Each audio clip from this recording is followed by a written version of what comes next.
Job chapter 21. Then Job answered and said, Listen carefully to my speech, and let this be your consolation.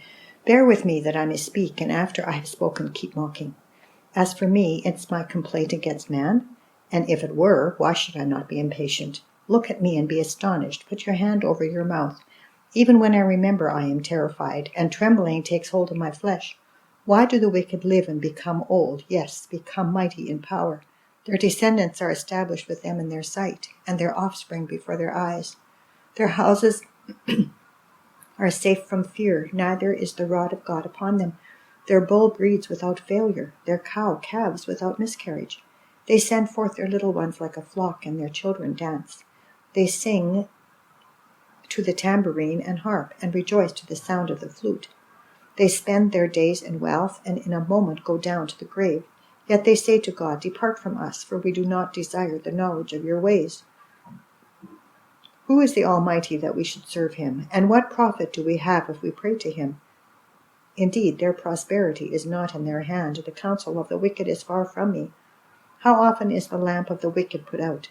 How often does their destruction come upon them? The sorrows God distributes in his anger. They are like straw before the wind, and like chaff that a storm carries away. They say, God lays up one's iniquity for his children. Let him recompense him, that he may know it. Let his eyes see his destruction, and let him drink of the wrath of the Almighty.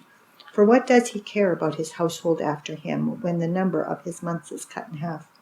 Can anyone teach God knowledge, since he judges those on high? One dies in his full strength, being wholly at ease and secure. His pails are full of milk, and the marrow of his bones is moist. Another man dies in the bitterness of his soul, never having eaten with pleasure. They lie down alike in the dust, and worms cover them. Look, I know your thoughts and the schemes with which you would wrong me. For you say, Where is the house of the prince, and where is the tent, the dwelling place of the wicked? Have you not asked those who travel the road, and do you not know their signs? For the wicked are reserved for the day of doom. They shall be brought out on the day of wrath. Who condemns his way to his face, and who repays him for what he has done? Yet he shall be brought to the grave, and a vigil kept over the tomb. The clods of the valley shall be sweet to him. Everyone shall follow him, as countless have gone before him. How then can you comfort me with empty words, since falsehood remains in your answers? Chapter 22. Then Eliphaz the Temanite answered and said, Can a man be profitable to God, though he who is wise may be profitable to himself? Is it any pleasure to the Almighty that you are righteous? Or is it gain to him that you make your ways blameless? Is it because of your fear of him that he corrects you and enters into judgment with you? Is not your wickedness great and your iniquity without end? For you have taken pledges from your brother for no reason and stripped the naked of their clothing. You have not given the weary water to drink, and you have withheld bread from the hungry. But the mighty man possessed the land, and the honorable man dwelt in it. You have sent widows away empty, and the strength of the fatherless was crushed. Therefore snares are all around you, and sudden fear troubles you, or darkness so that you cannot see, and an abundance of water covers you. Is not God in the height of heaven? And see the highest stars, how lofty they are. And you say, What does God know? Can he judge through the deep darkness? Thick clouds cover him so that he cannot see, and he walks above the circle of heaven. Will you keep to the old way which wicked men have trod, who were cut down before their time, whose foundations were swept away by a flood?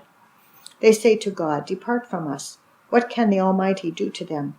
Yet he filled their houses with good things, but the counsel of the wicked is far from me. The righteous see it and are glad, and the innocent laugh at them. Surely our adversaries are cut down, and the fire consumes their remnant. Now acquaint yourself with him, and be at peace.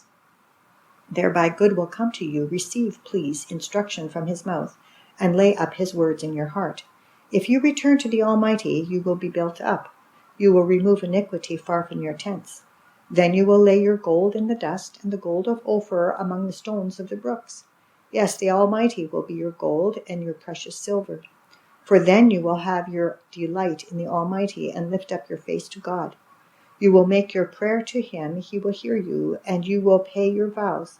You will also declare a thing, and it will be established for you, so light will shine on your ways.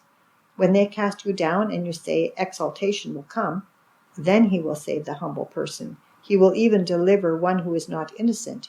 Yes, he will be delivered by the purity of your hands. Chapter 23. Then Job answered and said, Even today my complaint is bitter. My hand is listless because of my groaning. Oh, that I knew where I might find him, that I might come to his seat. I would present my case before him and fill my mouth with arguments. I would know the words which he would answer me and understand what he would say to me. Would he contend with me in his great power? No, but he would take note of me. There the upright could reason with him, and I would be delivered forever from my judge. Look, I go forward, but he is not there, and backward, but I cannot perceive him. When he works on the left hand, I cannot behold him. When he turns to the right hand, I cannot see him. But he knows the way that I take. When he has tested me, I shall come forth as gold. My foot has held fast to his steps. I have kept his way and not turned aside. I have not departed from the commandment of his lips. I have treasured the words of his mouth more than my necessary food. But he is unique, and who can make him change? And whatever his soul desires, that he does. For he performs what is appointed for me, and many such things are with him. Therefore I am terrified at his presence. When I consider this, I am afraid of him. For God made my heart weak, and the Almighty terrifies me, because I was not cut off from the presence of darkness, and he did not hide deep darkness from my face.